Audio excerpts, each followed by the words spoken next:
Welcome to Panchatantra stories. నేను మీ Pawan Kumar పెంటు. Thursday సత్యమేవ జయతేకు స్వాగతం. ఈరోజు 2 అప్డేట్స్. 150 ఏళ్ల వందే మాతర గేయం తిరిగి స్వర్ణోత్సవాలు జరుపుకుంటున్నట్టుగా ఎంతో ఘనంగా కేంద్రం ఒక నిర్ణయం తీసుకొచ్చింది.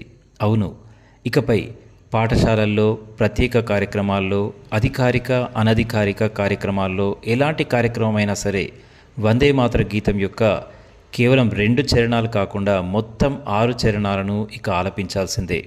ఇది వింటుంటేనే చెప్తూ ఉంటేనే ఒళ్ళు గగురు పొడుస్తోంది.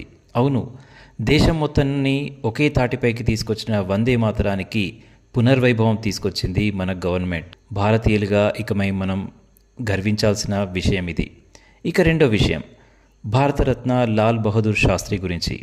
ఈయన చాలా ఆత్మాభిమానం కల వ్యక్తి మరియు నిరాడంబరంగా ఉండేవారు. ఈయన గురించి కొన్ని విషయాలు. చిన్నప్పుడు బడికి వెళ్ళడానికి ఈయన గంగానదిని దాటి వెళ్లాల్సి వచ్చేది. పడవవాడు ఉండేవాడు, కానీ కొన్ని డబ్బులు ఇవ్వాల్సి వచ్చేది. డబ్బులు అంతగా లేవు కాబట్టి పడవ అతన్ని అడిగితే ఎక్కించుకుంటాడు, కానీ ఆత్మాభిమానం గల పిల్లవాడు కదూ. చొక్కా విప్పేసి అందులో పుస్తకాలు పెట్టి ఈదుకుంటూ వెళ్ళేవాడు.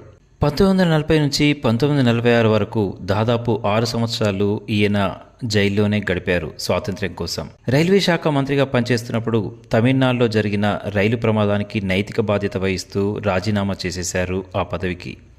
64లో నెహ్రూ మరణం తర్వాత ప్రధానిగా బాధ్యతలు తీసుకున్నారు.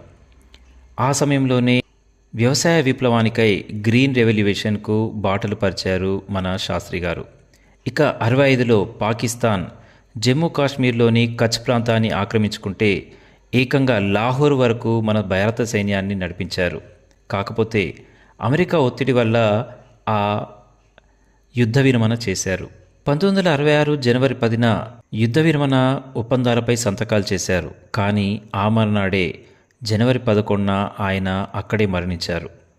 ఒక దేశ నేత మరో దేశానికి అతిథిగా వెళ్ళి సంతకాలు చేసి అక్కడే అసహజంగా అనుమానాస్పదంగా మృతి చెందడం ఎప్పుడూ జరగలేదు కూడా. ఆయన చనిపోయే నాటికి ఆయన అప్పు ఇంకా 4,600 రూపాయలు ఉండేది. ఎంతోమంది మనీ ఆర్డర్ చేశారు ఆయన భార్యకి, కానీ ఆవిడ కూడా తిరిగి ఆ డబ్బును వాళ్ళకే తిరిగి పంపించింది. 1977లో శాస్త్రి గారి మరణంపై దర్యాప్తుకు కమిటీ నియమించారు. వాంగ్మూలం ఇవ్వడానికి వచ్చినటువంటి డాక్టర్ చుగ్గు ఒక లారీ ప్రమాదంలో అక్కడికక్కడే మరణించారు. అలాగే ఆయన వ్యక్తిగత సేవకుడు రామ్నాథ్ కూడా అనుమానాస్పద వాహనం ఢీకొట్టి చనిపోయాడు.